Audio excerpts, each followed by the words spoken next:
Olá, seja muito bem-vindo ao canal do Quaresma, Direito do Consumidor na Prática, aqui no YouTube. Eu sempre te convido a compartilhar os vídeos, fazer a inscrição no canal, ativar o sininho, receber as notificações e, mais do que isso, compartilhar esse conteúdo. Divulgue, avise os amigos. Precisamos trazer mais seguidores, mais inscritos aqui para o canal. Eu estava trabalhando contigo a questão envolvendo a suspensão, esta possível evolução para um cancelamento da temporada de cruzeiros 2021-2022.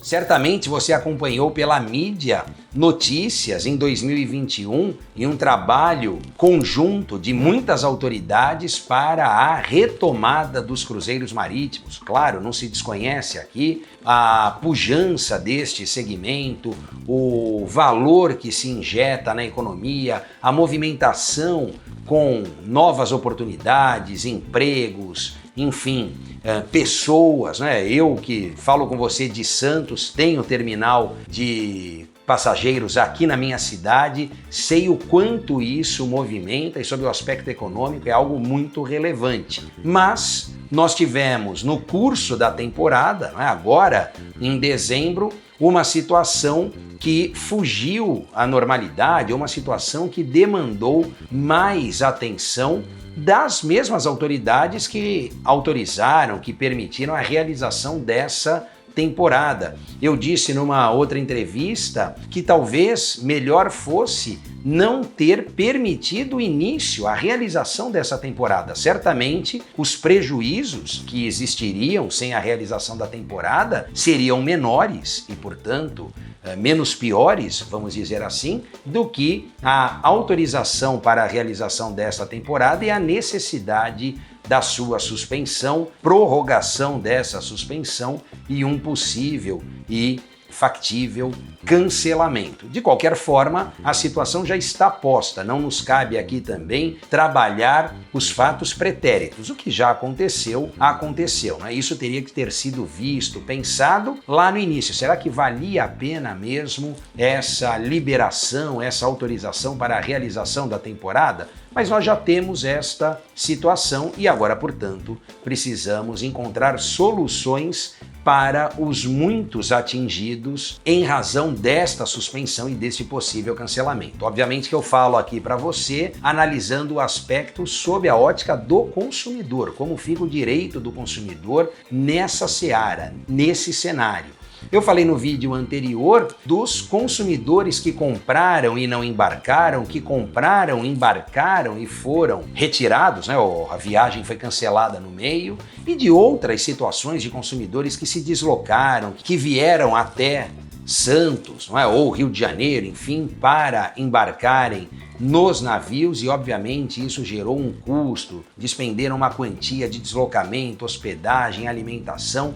Como é que fica tudo isso? No vídeo anterior, se você não viu, você vai lá na galeria, acessa o vídeo para pegar essa história do começo aqui, entender, né, desde o início como tudo está acontecendo, mas no vídeo anterior eu frisei muito a possibilidade da restituição da quantia, que é para muitos consumidores a única alternativa possível, a única solução colocada ao seu alcance. Quais seriam as outras? Já que eu falei da devolução da quantia, quais seriam as outras possibilidades também disponibilizadas pelo fornecedor? Sem dúvida que a remarcação ou a utilização dos créditos para uma outra viagem. Deixa eu aproveitar, já que eu não falei no vídeo anterior destas outras duas possibilidades, para te trazer mais informações em relação a isso, né? Primeiro, quanto à possibilidade de remarcação. É uma boa alternativa, uma solução prática, rápida, fácil e que obviamente agrada o fornecedor, porque ele não precisa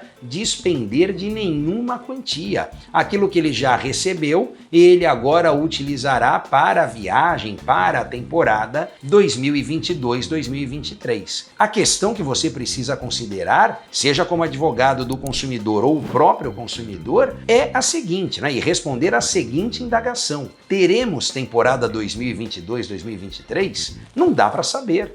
A gente não tem como cravar, precisar isto agora, no início início de 2022? Ninguém consegue responder com segurança a esta pergunta. Então, se a variável acerca da realização da temporada 2022-2023 ainda é muito incerta, penso que essa alternativa, embora factível, embora possível, não atenda nesse momento o consumidor.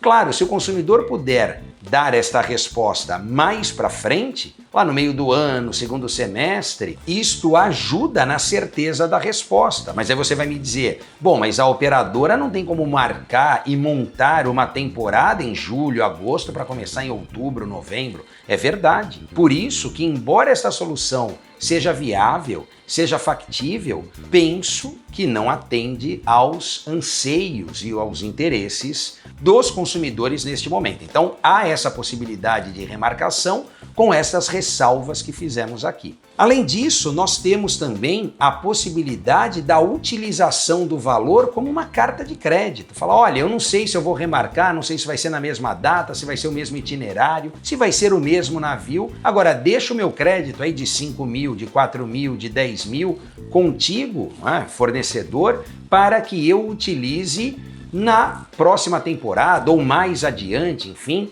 Um cliente me perguntou, mas eu tenho que utilizar com a mesma viagem, né? Eu tenho um crédito de 10 mil que era uma viagem, por exemplo. Eu preciso fazer uma única viagem ou eu posso fazer 2 viagens de 5 mil, por exemplo? Penso que não há problema nenhum em fracionar, segregar essa utilização, fazendo, ao invés de um cruzeiro, 2 mini cruzeiros, outro itinerário, mudando a configuração da cabine, você tem um crédito ali. É importante, inclusive, verificar se este crédito será compatível com os valores praticados. Nós tivemos, o consumidor aqui que adquiriu este serviço, que contratou esta viagem, certamente verificou a evolução dos valores no início da temporada para o meio da temporada e agora, com essa situação inesperada, uma mudança brusca novamente nos valores praticados. O que eu quero dizer é que estes valores eles também foram sendo amoldados, adaptados a esta realidade e à lei da oferta e da procura. Muitos no início estavam receosos, preocupados, na verdade não acreditando na realização da temporada, das viagens, dos cruzeiros, postergaram a compra. Aqueles que compraram no início, ainda sem ter essa certeza, conseguiram preços mais atraentes, mais atrativos. Outros que compraram mais próximo da data da viagem ou já durante a temporada de cruzeiros não tiveram o mesmo preço, o preço sofreu uma alteração. Então, se é uma carta de crédito, é interessante manter esta paridade para que você tenha nesta solução, de fato, uma resposta que te atenda. Do contrário, talvez aquela remarcação seja melhor, porque ali se tiver uma variação cambial, de preço, isso não vai te atingir. Bom, eu tinha uma semana no navio tal, agora eu tenho uma semana nesse mesmo navio, só que final de 2022, início de 2023. Quando eu tenho a carta de crédito, pode ser que uma viagem eu transforme em 2, mas pode ser também que essa uma viagem acabe não mais atendendo o mesmo roteiro, a mesma quantidade de dias e por aí vai. A terceira que nós falamos bastante no vídeo anterior foi justamente a restituição da quantia. E aqui eu quero então dizer a você que além desta restituição ser integral, ela precisa contemplar também os demais gastos, os gastos acessórios, os gastos que estão relacionados a esta situação principal, que seria a viagem de navio. Ora, se eu não tenho a viagem, mas tive que me deslocar até a cidade, gastei com hospedagem, alimentação, já era para eu estar embarcado, acabei não embarcando, fiquei na cidade, no hotel, gastei com refeição, tudo isso eu preciso computar na conta do fornecedor. Não adianta ele me restituir o valor do pacote que eu paguei e estes gastos que eu contraí por conta da viagem que não se realizou. Eu atendi uma consumidora que era do interior do estado, Então ela gastou com ônibus, gastou com hospedagem. Ela falou, olha, eu tinha reservado uma noite de hotel que era justamente para proceder ao embarque no navio.